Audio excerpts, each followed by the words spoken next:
PSL की दो नई टीमें हैं या फिर सऊदी अरब के अंदर तेल के कुएं हैं कि जो खरीदार ही खरीदार आ रहे हैं और 14 तो उसमें से ऐसे हैं जिनकी वर्थ $100 मिलियन से ज्यादा की है। और एक बंदा तो पाकिस्तानी भी नहीं, अमेरिकन कंपनी है, अमेरिकन बिजनेसमैन है जिसने पाकिस्तानी सुपर लीग के अंदर टीम खरीदने की ख्वाहिश जाहिर की है और उसने भी बिडिंग की है और उसकी कंपनी की वर्थ जो है वो $150 मिलियन है।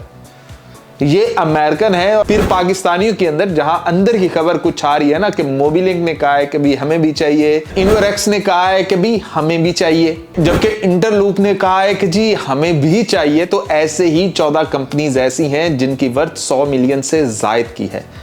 तो आपसे पहले कहा था, आप लोगों ने लेट किया। मैंने तो पहले बताया था कि अपने दोस्त को मना लो, 1 अरब की बात है, 1 अरब की और बिडिंग कर दो अपनी और टीम खरीद लो। लेकिन आप लोग लेट कर रहे हो और आज तो खत्म ही हो गई है ना, अब तो डेट ही खत्म हो गई है। अब तो नए बंदे रजिस्टर्ड भी नहीं कर सकते, बिडिंग के लिए जा भी नहीं सकते। तो और 14 कंपनीज ऐसी हैं, 14 बंदे ऐसे हैं जिन्होंने बोली लगाई है। जैसे कि आपको बताया है कि 14 कंपनीज ऐसी हैं जिन्होंने कहा है कि हमें 2 ये टीमें दे दो और उसके बदले में हमसे जितना पैसा लेना है ले लो, कोई मसला ही नहीं है, पैसे का रौला नहीं है।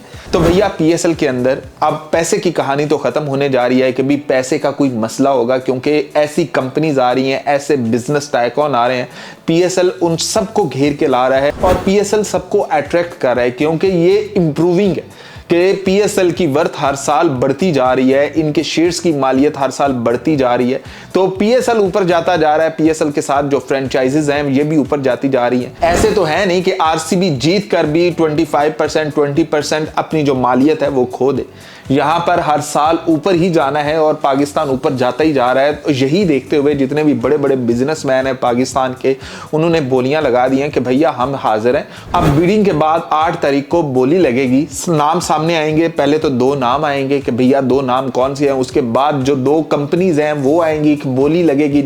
जैसे आपने देखा है कि पीआईए की बोली लगी है, बिल्कुल वैसे ही जो पीएसएल की 2 नई टीमें आ रही हैं इनकी भी ऐसे ही बोली लगेगी, एक से बढ़कर एक बोली लगाई जाएगी। तो पीएसएल की ये जो ब्रांड वैल्यू है ये और बढ़ने वाली है, क्योंकि जब बोली लगेगी एक दूसरे को टक्कर देने के लिए, जब ऊपर से ऊपर बोली जाएगी तो जो बाकी की फ्रेंचाइजीज हैं उनको भी फायदा होगा और पीएसएल ब्रांड को भी फायदा होगा।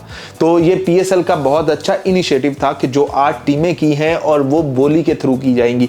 यानी कि ये बिजनेसमैन तो पहले ही आ गया था कि भी हमें टीमें दे दो, हम टीम खरीदने के ख्वाहिशमंद हैं। लेकिन पीएसएल ने और पीसीबी ने फैसला किया था कि इस दफा बोली लगेगी और बोली के बाद ही आप लोगों को टीम मिलेगी और उसकी बेस प्राइस भी सेट कर दी गई और बेस प्राइस बता दी गई। आपको भी यार बताया था, वैसे तो ना करें, आपको भी कहा था कि खाली 1 अरब की बात है, पीछे 5-6 अरब बैक पे रख लो कि भी टीमों को खरीदना है, किसको लाना है किसको नहीं लाना, कौन से प्लेयर हैं।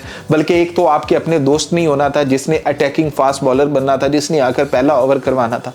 लेकिन आपने पता नहीं पैसों का करना क्या है, लगा देते क्या जाना था। आपने टीम खरीद लेनी थी, बड़े बड़े बाबर आजम वगैरह आपके अंडर खेल रहे होने थे, आपकी टीम के आप मालिक होने थे। लेकिन नहीं भाई, आपको तो कुछ और ही पसंद है कि भी हम बैठकर टीवी पर ही मैच देखेंगे, हम तो स्टेडियम भी नहीं जाएंगे, कभी दिल किया तो जाएंगे। तो इधर देखो कौन कौन खरीदता जा रहा है। आपको बता दिया कि 14 कंपनीज ऐसी हैं जिनकी मालियत $100 मिलियन से जायद की। अब देख लो, लेट कर दिया है ना, अब क्या कर सकते हैं।